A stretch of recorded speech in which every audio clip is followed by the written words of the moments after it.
Hi, and welcome to part 3 of our 4-part stress management workshop series, Managing Stress in Times of Uncertainty.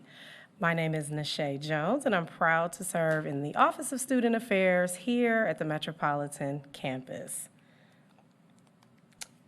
Today, I will be joined by our counseling lecturer, Sue Dietrich.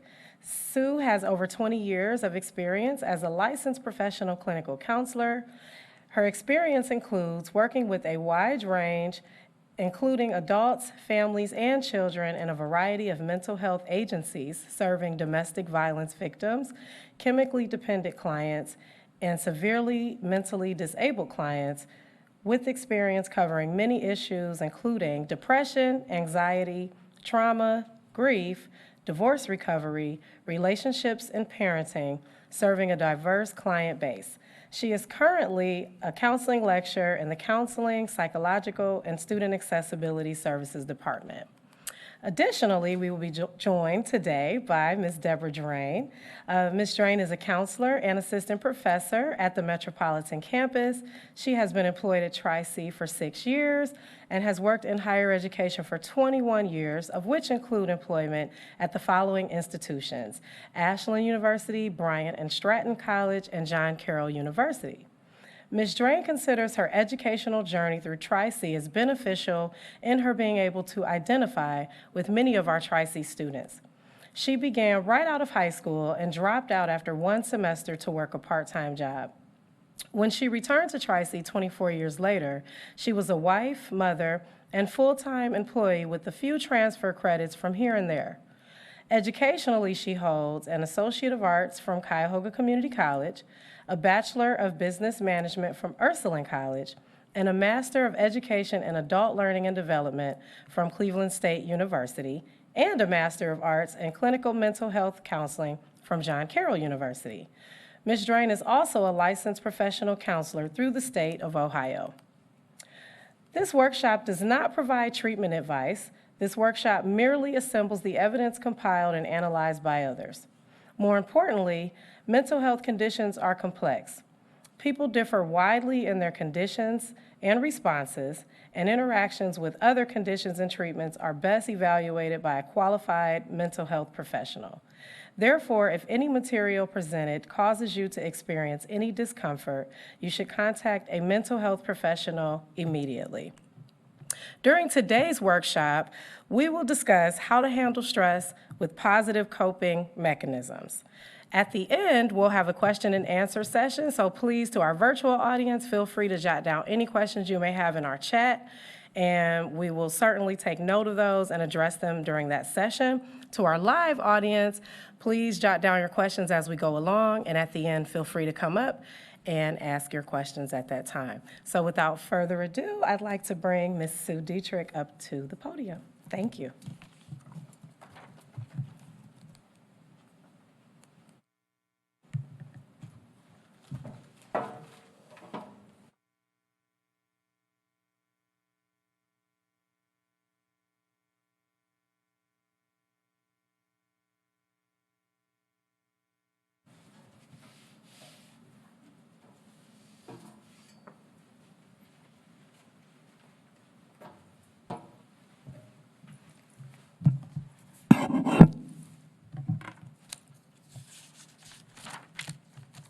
Hello and welcome. Really happy to be here for this talk. When we think about stress, I think it's important to first think about the fact that that word is overused and discussed in a lot of our vocabulary and just our normal everyday. So I just thought it might be helpful to get a definition to start us out to clarify. One thing is that stress can be defined as any type of change that causes physical, emotional, and psychological strain. It's also the body's response to anything that may require attention or action. And I just want to stress it can affect you physically or emotionally or psychologically. And it'll help us to know those different areas as we're trying to identify where stress may play out for you. But it's also normal We all have stress, even if some people, who I've met lots of people who may say, I don't get stressed. You do. It may just show up, and you may not always be aware of what it looks like for you, and that's what we're going to talk about today. But mostly that it's normal in a reaction to everyday pressures, but it can be unhealthy when it may upset your day-to-day functioning, as well as if it is outside of your ability to cope.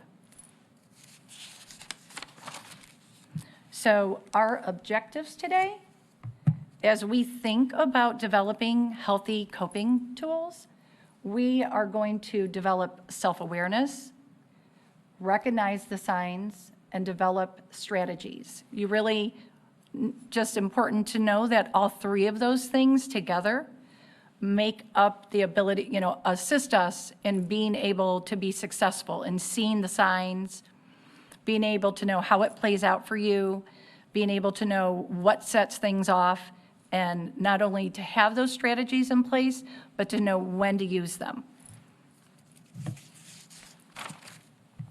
So I'm going to start off by just focusing on self-awareness and what does stress look like for you.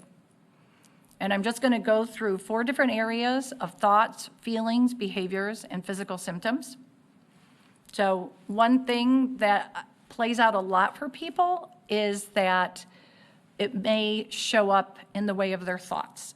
I talk to lots of people, and some of them will say, well, I don't really think anything inside my head.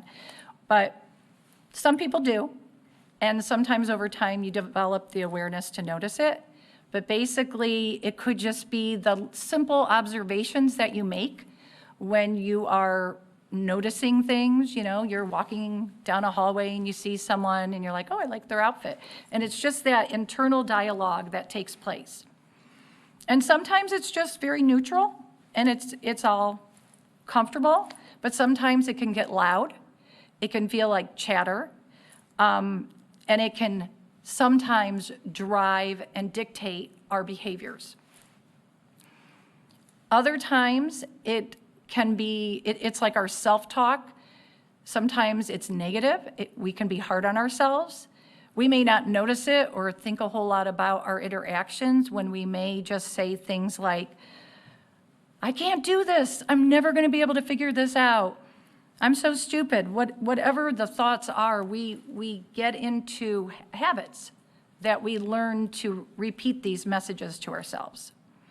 Sometimes they show up like worry thoughts, like we're worrying about something that might be coming up, and we may ruminate about it, we may analyze it, we may overthink a situation, and that can also tire us out. It can exhaust us when we find ourselves going down those kind of thinking patterns. As well, another area to look at when we think about thoughts is sometimes in the psychology world, there's different thinking patterns that they've identified. And it's helpful to know the names of these thinking patterns because they will help you identify when you may be using one of these patterns, because when you use them a lot, it becomes unhelpful. A couple examples just to share with you is all or nothing thinking. When we think in extremes, where it's either always or never, like I did great on this test, I'm gonna, do great the whole semester, or I did lousy on this test and I'm dropping the class. It's very extreme measures and there's no middle room on how to look at the situation. Another example might be catastrophizing. We start with that what if thinking. What if I don't do well on this test? I don't understand the material. What if I don't pass the class? What if I don't even graduate? It can really derail us and it can stress us out. So in any of these cases, all of those thought patterns can influence how we do things and not only cause stress, but lead to other things like anxiety and depression. Along those lines, it's important to look at feelings and the range and the degrees of how feelings play out. We can look at, like, why are we talking about anger, or why are we talking about sadness when we're talking about stress? Because a lot of times the stress shows up and looks like sadness or anger or worry. But it's important to look at the range and how the changing degrees or levels. So an example might be, you might be depressed, which might be a higher level, but you might just be uncomfortable, or you might be discouraged. And kind of important to look at how it changes over time, or how you can get more stressed out. Or maybe it's another area might just be with anger, you feel impatient or irritated, but it can move to agitation or upset or shaken up or hostile. It can go to all those ranges. So really important to notice, what does it look like for you? How does it play out? And then along those lines, you look at your behaviors. How does it show up? Like maybe an example might be that you may act out, you may find yourself snapping more at people when you're feeling more stressed. You may feel that you get into arguments more just because you don't know how to calm that down. You may notice just that you don't want to be around people. You might just want more time alone. You disengage, you cancel social engagements that you have going on. So it's important just to notice we respond differently. Another telltale sign of stress is your physical symptoms and how it feels for you. So it may show up like stomach aches, a pit in the bottom of your stomach turning.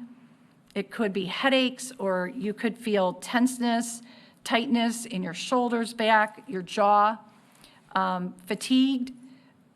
You got to look at differences in your sleep patterns, whether you're sleeping a lot, you're not sleeping much at all, or restless sleep, as well as looking at a change in eating habits where you're eating more or you're not eating much. All of those can be helpful signs to identify what it looks like for you. How do you wear stress? So another piece of this is also talking about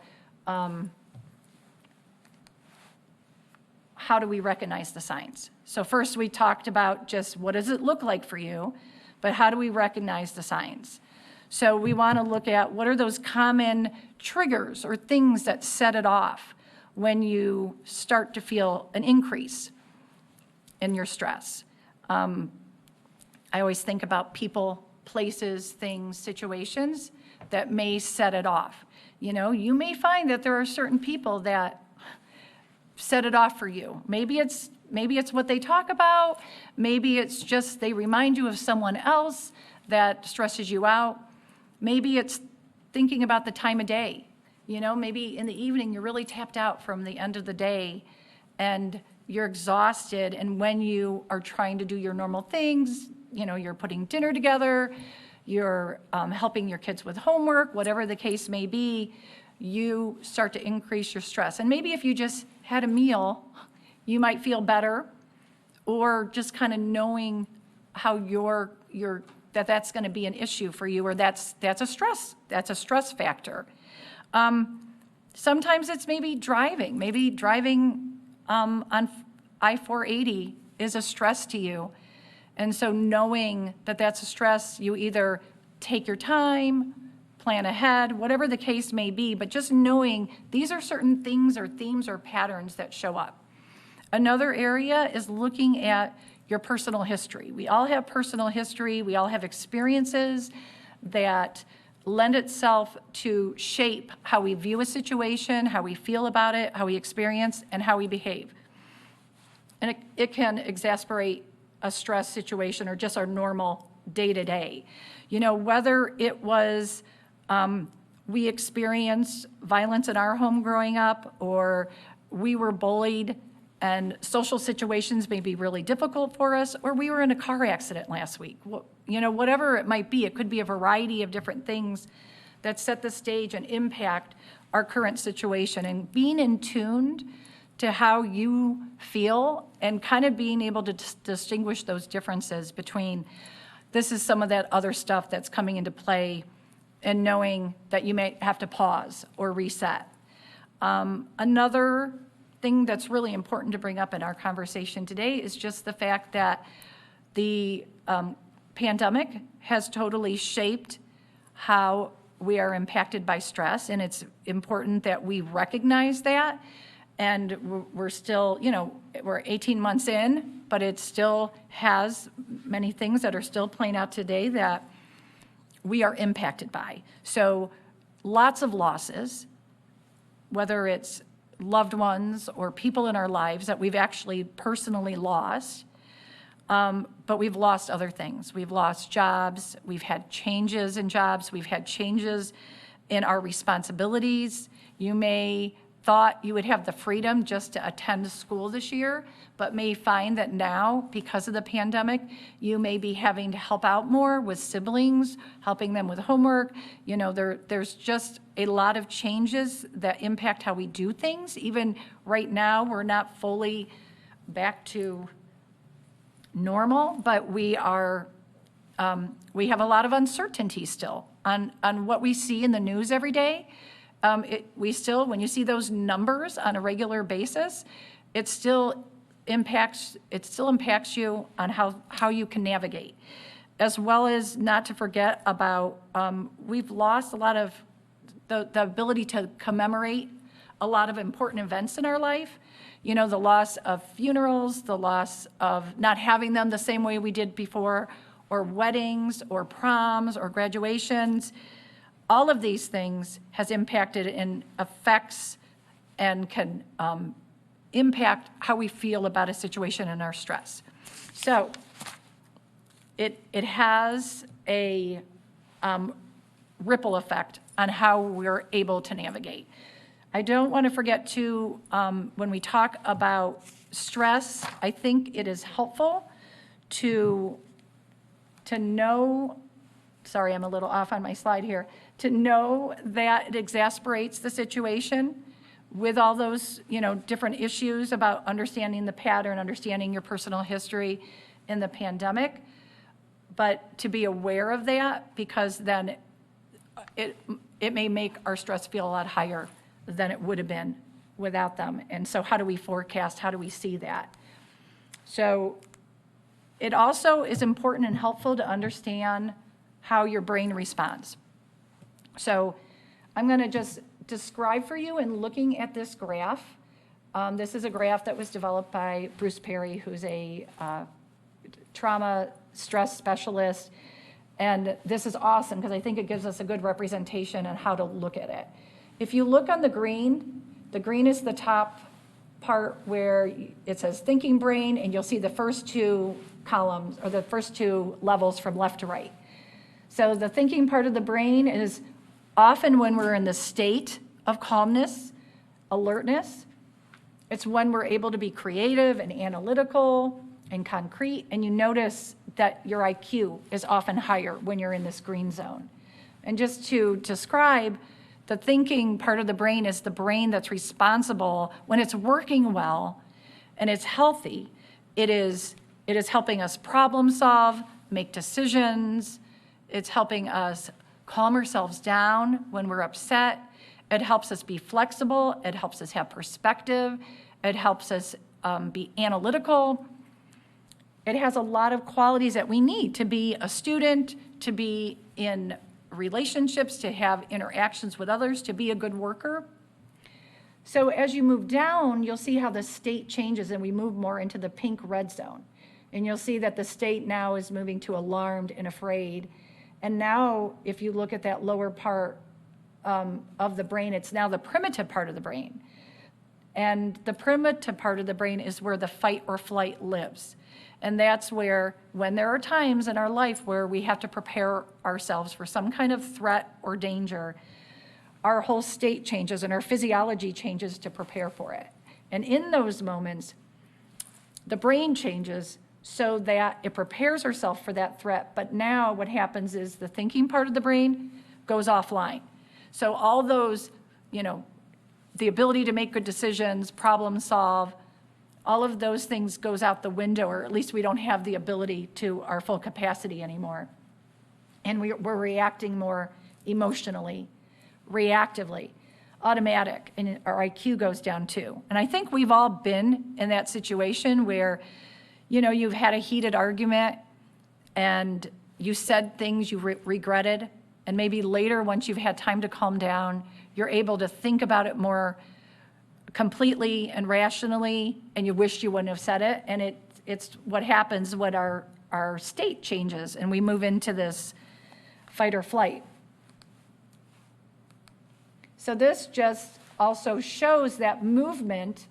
If we look in the lower left here, we're at that pre-aroused state. So I guess I want to emphasize the fact that when our stress response is activated, we can, this could be for a whole number of reasons. It could be that, we're walking down a street late at night and we see someone, or we think we see someone behind us, and we pick up the pace and our whole physiology changes, and our stress hormones, our adrenaline is activated to prepare for that.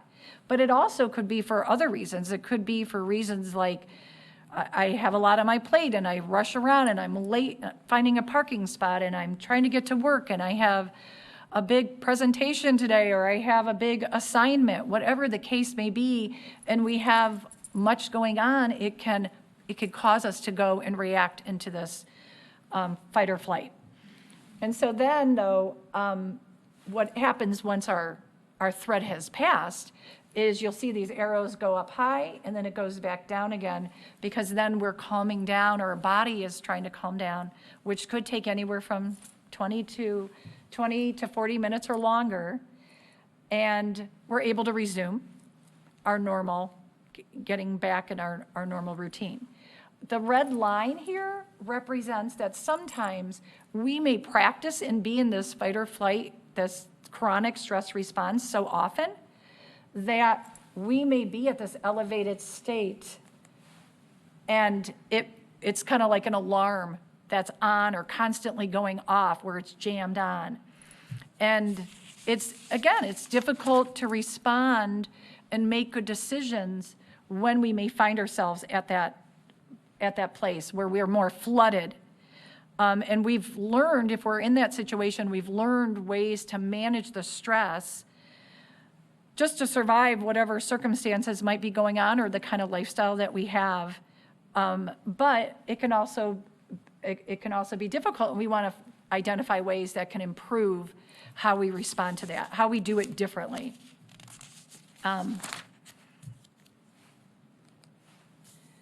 So the next piece of this, so we've already talked about how to identify it. How do you see and notice how you wear stress? How do we see the signs? How do we identify triggers or patterns so we know to notice it? The next piece is just how to catch it when it's small. And we may not always have that opportunity, but I want to just kind of describe for you as you look at this thermometer, is you'll notice in the green at the bottom, it kind of represents the graph we just saw where it was about what is taking place in the thinking part of the brain. When our brain is working and it's most healthy, we're in more of that calm, alert state. And if we kind of use these little rungs that are, going up the side here, you could just say, like, on a scale of 1 to 10, 1's at the bottom, 10's way at the top. But we're more able to access with our ability to make good decisions, to use a coping strategy that makes sense for us, to use it at a right time when we're in this lower, 0 to 5, 0 to 6. Once it starts climbing and it's more orange and red, this is more of that reactive emotional side, more of your primitive brain in charge, then we don't have as many resources available to us at that time. And I've talked to lots of people where they may move from 0 to 100 really quickly, but they don't see all the in-between, what is going on. So they may just have to make a decision when they're at this high level 10 number to do something different. And it's not always the most healthy, but it's like maybe doing something like get out of Dodge, just get out of the situation. If you're in a heated argument, just remove yourself. And it's sometimes hard to make a decision like that when you're feeling that. So one thing to identify on this chart is when we were talking about the different symptoms, like we were talking about thoughts, we were talking about feelings, behaviors. If you think about the level of those kind of symptoms, you might say that maybe you're thinking, if you find yourself using a lot of those negative thoughts, maybe when you're calm and alert, you either don't notice those thoughts, or you're just saying small, minor, little thoughts, or you're using a little catastrophizing, but nothing serious. And maybe you have little stomach aches, but it's manageable. And as it climbs, though, you may know when you're maybe at 8 or 10 or maybe even a 6, that it doesn't look like that anymore. You might feel more panicked, or you may feel more overwhelmed, or you notice that you're getting in more arguments and you have a low frustration tolerance and you're snapping at people a lot.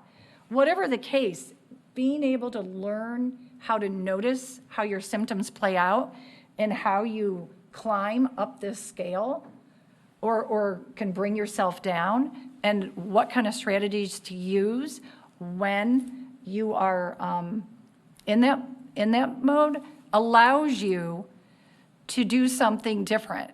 You know, it's having the resources available to you, but having resources that work for you. Having resources that you know you can use. We lose our ability to use our resources as effectively when we are constantly finding ourselves more in this reactive emotional place. So I am done with my section, and I am going to pass it on to Deb Drain, who is going to start us off next.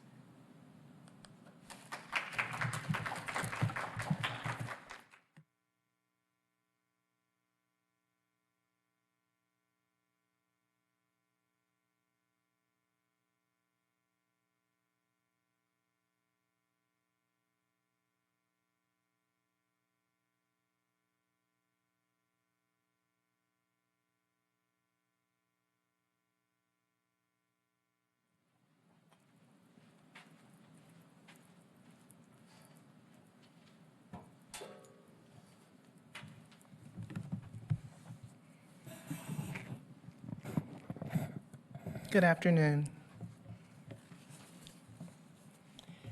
So we found out what stress looks and feels like, as if we didn't know, right? You're feeling it. Let's talk about some positive coping strategies.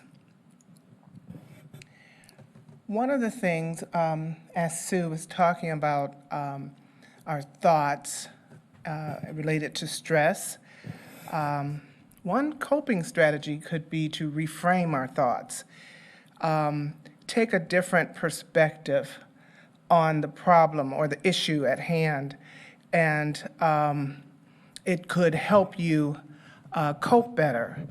A lot of times, a stressful situation, we're seeing the issue as a problem, and we could take a look at it and try to reframe it as a possible opportunity. Another thing that we could do is reconsider from another person's point of view. If someone keeps canceling a date on you, and they did it 3 times, whereas you used to get together all the time, you think, oh, you know, this relationship is over or something like that. Well, maybe that person has to work a lot of overtime. Maybe it's not about you. Maybe it's about something else in the situation. And we internalize things and make ourselves become more stressed by not, a lot of times communication helps, but reframing the problem to minimize the stress. Another coping strategy is to practice mindfulness. And mindfulness is not just sitting in a yoga pose or something like that. Mindfulness is being present this very moment. Like right now, I'm standing here, present, looking at you, and instead of thinking about oh, I have a meeting at 6:30. What am I going to have for lunch? The food court closes at 2. Will I be in class? All of those things together. And that can stress a person out. Those weren't big problems, but what I'm trying to say is you can be mindful or mindful. And that goes a long way, mindfulness goes a long way in reducing stress because it helps you compartmentalize stressors. A person with a busy schedule that is from the time they wake up until the time they go to bed, they have something to do. I'll give you for instance, when I was the student, as the wife, mother, full-time employee, all of that. If I got to get the kids to the daycare, then get the bus to work, then get to work, and do what everybody else wants me to do, rush home. Oh, by the way, the daycare closes at 6 and they'll charge me $15 at 5 minutes after. And then did I take that ground beef out to make spaghetti when I get home? Did I check the kids' book bag? All of those things. If all of that's in here, while I'm standing here talking to you, I'm not going to be very effective. I'm not going to be able to focus on the task at hand. And this is real world. This happens to people. And compartmentalizing goes a long way to say, what can I have an impact on right now? What can I have, what's the priority right now? And the same is true when you practice mindfulness as a student and you've got all of these assignments. We're in the middle of the semester, on the other side of the middle. So now we're looking at what's due next. Oh my God, I've got a test, all of these things. But to be fair to yourself, take a look at it and know where you are and know what's next. So you can say, yes, that's true. I have all these things, but right now, I need to focus on this. Because if you're in the classroom and you have a test and you're anxious and stressed, you either have you have brain space to either recall the information or has your mind ever gone completely blank? And that's because the stress is taking over that brain space for the recall. One of the things, and what I'll say many times, is breathe. Breathe. Notice your breath. The other day, I was driving to work halfway there, and I realized I left my phone at home, and I had some important stuff to do related to my phone, including work. But I had to turn around and go and get it. Now I'm driving, saying, I'm halfway to work, I gotta turn around, it's gonna take me even longer. And then I noticed my breath, right? I noticed I was breathing very shallow, and I have a tendency to get anxious or anxiety. So because I became self-aware of that, I stopped and just took a deeper breath. It feels forced at first, but do it a couple of times. And then you notice your shoulders are lowering a little bit. Things aren't as bad as they first seemed, and I'll be okay. I'll just make a call and tell them what's going on and take myself into work. Another coping strategy is to practice self-regulation skills. Self-regulation also means self-control. When Sue is talking about being on 10, being emotional and reactive, if we're self-aware and we know we're beginning to feel that way or it's creeping up, that self-awareness will help you say, I need to take it down a notch. What can I do about that? Pull some of these coping skills out of your toolbox, of your back pocket, or wherever you're keeping them. I mentioned breathing. There's something like walking away. Take a 5-minute break and then come back and look at it. Some people say when you're writing something, essay, report, or whatever, and you've been at it a while, take a step back from it, especially when you have to proofread it and things. Step away and then look at it again. And then you can see it with fresher eyes, for lack of a better term. Self-regulation skills, you start learning them as a child.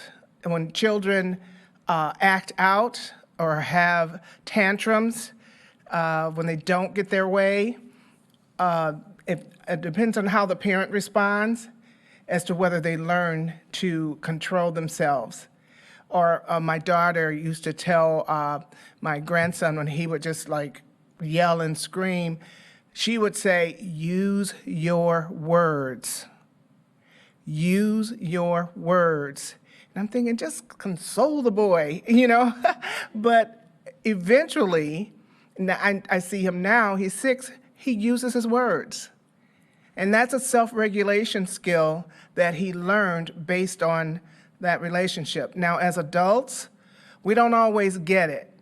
We don't always self-regulate. You've seen people lose their cool in a store. You see them driving with road rage, all kinds of things. And developing a skill to say, first of all, I'm aware that I'm losing it. I'm on 10, right? And I need to calm down. I will even say, if I'm leaving work and I'm feeling like I had a really stressful day and I gave it my all, but I need a couple of things from the grocery store, I might pass that store. I might just go home and rethink what I'm going to have for dinner or whatever I was going to do. And knowing me, I might pass home and go to a restaurant and have a meal, have somebody serve me. And that's me self-regulating and controlling how I'm going to feel in the next hour. Because if I stop at the store and somebody bumps my cart, it might be a problem. Okay?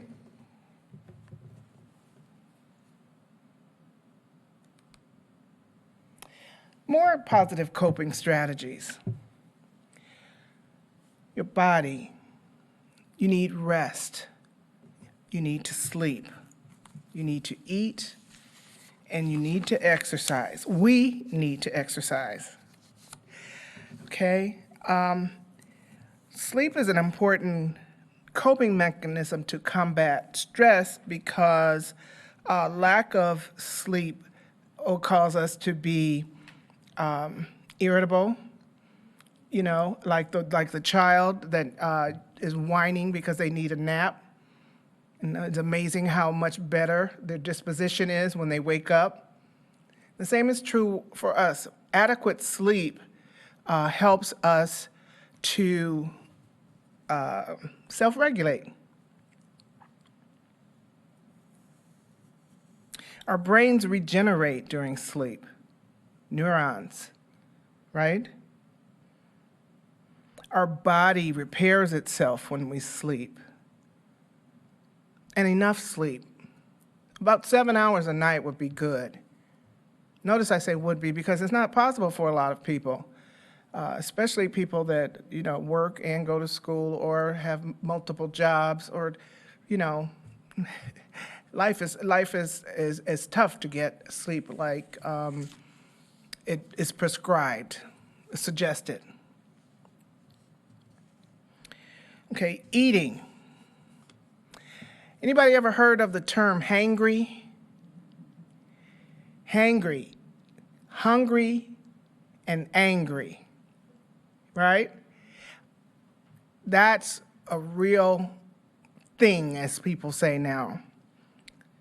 Now, if you're hangry and you're in a stressful situation, that makes for a bad day for you and whoever you run into, right?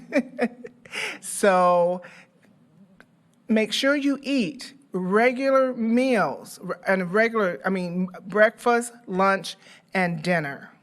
That's a struggle sometimes, especially if you're on the run and you forget to get something, or I didn't stop at that grocery store and get my lunch, like I should have the day before, and now here I am and I'm hangry. And I can't afford that because I'm a counselor for students. I don't know, I'm here to serve you. So if I'm feeling like that, and if you come in like that, that makes for another bad day. So I'm going to do my best to make sure I'm refueled, and I suggest you do the same because we never know. We're interacting socially, even in this social distancing climate. We're either on the phone or we're online. You can be hangry in an email, right? I'm sorry, I didn't mean to say that. When after you get something to eat, it's like you say, "Oh, I'm so sorry. I didn't mean that. I shouldn't have pushed send," or something like that. Now, exercise is also related to our physical and mental health. Exercise helps us with stress by helping us relieve pent-up tension. I've heard of a runner's high, right? And I looked it up and I'm like, what does that mean? Well, exercise, when you exercise, it releases endorphins that give you that good, energetic feeling. A lot of people say, at first you don't feel like exercising, but once you get started, you start to feel good, and after you're done, you feel even better. That's so good for helping to manage stress because we can go out and take a short walk or make sure to just move and then come back and look at that same situation, problem, or opportunity and feel refreshed. So that's a good suggestion for a coping mechanism. And I know these things are easier said than done. I'd like to do them consistently. But these are coping strategies for all of us. And in these times of uncertainty, when we've got so much that we cannot control, so much that we'd like to fix, a lot of us are fixers. If something's wrong with a friend or a family member or something, we want to make it better. That's what we're here for, or so we thought. And a lot of times these days we can't. And so that's an additional stressor. And so we have to practice self-care in order to be able to help when we can, right? We have to keep ourselves ready for when we can be effective.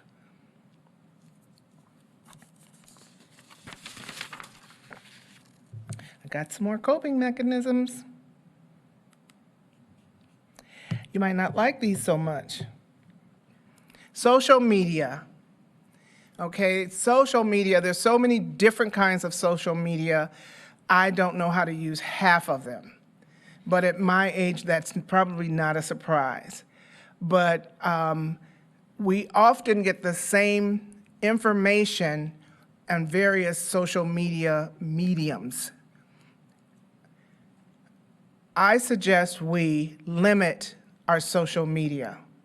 I suggest we limit our television, Facebook or Snapchat or Instagram. I thought I wasn't going to try to name any of these things, but because if you're inundated with this same information, and some of it could be good, some of it could be funny, but a lot of it these days is not. A lot of it is not. And the more you hear it, the more it brings you down. You might not even think that's what's going on. Those stressors like the knot in the stomach Sue mentioned, and the headache or tightness in the back, well, that's because your body is internalizing this information. And if you're not getting that exercise or you're not finding some outlet for it, where's it going to go? But inside of you. And then you're on 5, 6, 7, 8, 9, 10. And we say, I'm feeling some kind of way. That's what some people say these days. What way is that? Please know that the more you can name how you really feel, the better you can be self-aware and practice self-care. Okay? Connect with people. I talked about social media, but I'm talking about connecting with people on a personal level. Your family or good friends. When we're social distancing, we cannot walk into your house. I couldn't go to my mom's house for, what was it, a year? And then, we started doing what is it called? Google Duo, okay? Because I've got an iPhone and she's got an Android. And just look at each other and talk and relate. And you can do that with friends. Now that we know how to use Zoom and all of that, we can have a dinner party over Zoom. Now that we're coming together more, do so intentionally, because being isolated for so long, we get complacent, and then we don't feel like going out. I don't feel like really getting out of the bed. Now you want me to do what? Go someplace? But let's push ourselves a little bit more and be intentional to connect with people in order to help cope with stress. Set boundaries. Setting boundaries, especially with these stressful lives, helps us measure our energy out. We have enough energy for a day, and our day is already full. Now something else is pulling at us at this same energy. You only get so much, and when I think about my energy, you think about yours how you want, but I always think of it as a shopping cart full of groceries. And I'm pushing it, but I'm passing stuff out to people. And that's my energy. And then if I get to the end of the door where I need to leave out and it's empty, and I look back and the store is closed, what am I going to do until tomorrow? And that's when we start to self-medicate. I'm going to make it. And we do things like drink alcohol, use drugs, or use risky behavior, just things to kind of just give us that little, what we think is more energy, that false energy. So I'm saying set boundaries and learn to say no when necessary. But one of the things when we're in relationships to ask ourselves is how can we say no and maintain a relationship? So communication is really important in that if you could tell me before, I can assign some of my energy to you, right? But that is, like, I'm nearing the end of my time, so I'm going to wrap it up because we do want to leave time for questions, and hopefully we do have some. And thank you for your time.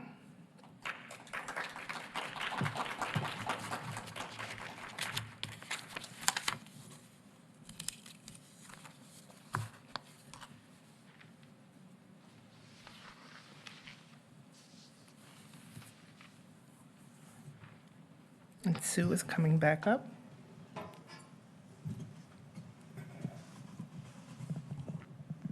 Questions? Yes, thank you very much, Ms. Drain and Ms. Dietrich. We do have some questions. I think this one you may have touched on, but I will ask it in case you want to elaborate. It says, should we limit the amount of watching news or staying on social media because of how much negative news we see? Absolutely. I did speak on that because I don't care what channel you're watching, it's probably the same information. And some of the news is so tragic, you know, that I literally had to make a decision. I'm not going to watch it. I'm not going to watch it. If I do, it's one time. One time is enough and too much, too. Yeah, I mean, I think too, people need to be in tune to understanding how they're impacted by how it feels, because it does climb where we build a lot of anxiety. Kind of learning your own style and what you can manage, but it's always healthy to limit it. Thank you. Another question we have is, how can we keep ourselves from getting so angry in the middle of a heated moment? Okay, that's a lot of information without a lot of information. How do we prevent ourselves from getting angry? Part of it's learning how to develop understanding. I think Deb put it real nicely about understanding and being able to identify your feelings. Once, when I had talked about that grade and that level of different feelings, like whether you're at a high level like angry or furious, but you started somewhere else. You started down at irritated or frustrated or whatever that was, and kind of learning your vocabulary, learning to get more in tune to what that looks like for you so that you can make a decision to do something different before it gets escalated. You know, definitely when you're in that mode, and until you learn to do that, just learn how to remove yourself. But I think learning the vocabulary will assist with implementing strategies much earlier. And if I could add to that a little bit, as we get older and wiser, we can be in an argument and know that it's a no-win situation right now. We're both very upset. This isn't going to turn out well. Let's, walk away. Now, that sounds really calm, and so when you're yelling and stuff like that, you have to think of this yourself and decide, I'm just going to stop talking because I'm not getting anywhere with this person. They can't hear me, and I can't hear them. That is great advice. Thank you. The next question we have is, there were some good coping strategies presented, but many times when I'm angry, all of that goes out of the window. How can I learn to do that, or how can I teach myself, to do that in the moment? I say self-awareness. Practice self-awareness. You are saying how you feel from past experience, but notice how you feel during the experience, right? If you are aware of how you feel, and I'm really ticked off, like you would be, you wouldn't say the same thing to your relative as you would say to this person, or if it is your relative. But think of someone else, if they were someone that you highly respect, if they were watching you or something like that, then you watch yourself and be self-aware. And it comes with practice. Trust and believe, I know it's easier said than done. If I can add just a little more to that, just the idea that because we can feel so flooded in those moments, and that message about it does go out the window, I think at first, of course, what Deb said about trying to create that self-awareness, but in the moment of just having some strategies in place that make sense for you, just for safety or removal. And over time, you'll get it. You'll find and you'll develop those strategies. Hopefully you'll have more ability to be aware. And some people can, but some people get so flooded, they don't know how to. But so just developing those strategies earlier and just being patient with yourself, that'll take time. Okay. What do you do if you can't compartmentalize tasks? What if all of the things that I need to do are a priority? I think what I was saying about what can you impact at this moment. Yes, they are all very important. And if I'm aware of what they all are, like I think I probably had another slide that said make list and make priorities. And I have to do that now in my life because I'll get really excited and overwhelmed and try to touch a lot of things at one time, and I'm not getting anything done. So, okay, I need a piece of paper. I need to write down what it is I need to do right now. And so it's okay. Pull yourself back, step away from it, and look at it, and then decide what you can have an impact on. Yeah, the only thing I would add to that is just when you're prioritizing, you know, how to say this is what I've got to do right at this moment, and maybe these other things that still need to happen just might need to happen a little later. It's not removed, you don't take it away, it's just how you are able to look at it for the moment, just for sanity purposes of being able to function and get through it. Thank you. It looks like we have one more question. How do you squeeze in 3 meals a day and enough sleep on a tight schedule? I think I said a disclaimer that it's easier said than done. It's called planning and trying to be more organized. Turning off the television. I mean, I have this routine where I like to watch, you know, the news, Jimmy Fallon, one of my shows, and then go to bed. And I'm like, no, Deborah, go to sleep. And that's what we have to do. It's called discipline. But it's like I'm saying again, it's easier said than done. But the more we try and the more successful we are, the more we practice, the better it'll be. She's like, Right on. Yeah.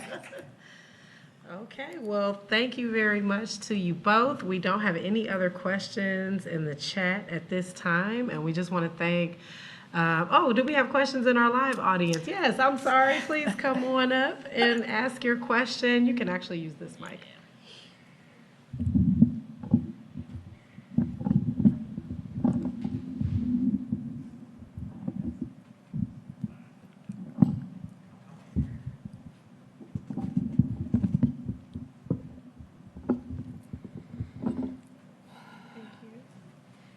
Okay, this is about math. Okay, so how can I keep my stress levels down when it comes to math? And why do I tend to get stressed out when it comes to this particular subject? I get headaches from it just by looking at it. Okay.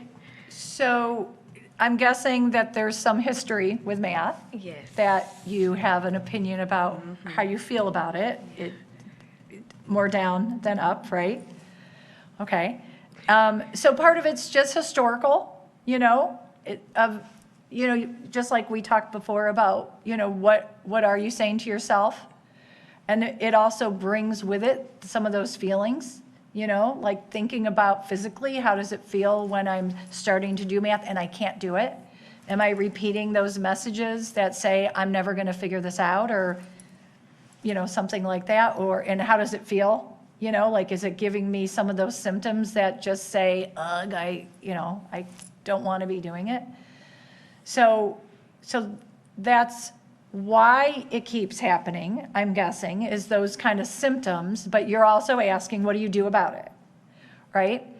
Depending on what you've tried, part of it, just like Deb was referring to about reframing, you know, I've talked to lots of people about math. It's a big topic. I hate math too. But bottom line is, if you're doing an assignment or you're doing a test, and the messages that you're focusing on are, I didn't get that one. Oh, there's another unanswered question, or I don't know what I'm doing. You're feeding the fire of feeling like it's not going to work out. This is your kind of, and you don't mean to, but it's sabotaging your success. Reframing is going to help slow it down, incorporate those deep breaths, even make sure the night before, if it's a test, we're talking about that you're getting a good night's sleep. But trying to have a different attitude about math is also trying to notice what kind of thoughts, feelings, messages you're saying, and how to practice not just reframing, but how to incorporate some really good, and I won't say just deep breathing, it could be exercise, it could be mindfulness, it could be whatever, to put you in a better frame of mind about how you're going to get through this. And if I could add, one thing that helped me when I was a student at Tri-C, and I was taking, I think, the Math 1410, Probability and Statistics. Okay, what I had to tell myself was, I don't have to understand everything about why it works, just that it works. I'm sorry, I'm not a mathematician, but if they say do these steps one at a time, and it comes out, and I get a check mark, I'm good. We're the type of people that like to understand. We want to know why. Well, how? How does that work? If that's not the main goal, and I hope I don't get in trouble for this, but just know, take one problem at a time, one part of the problem at a time. Don't look at the whole thing, because that's overwhelming. Too many steps, too many different types of problems. So that's my piece to it.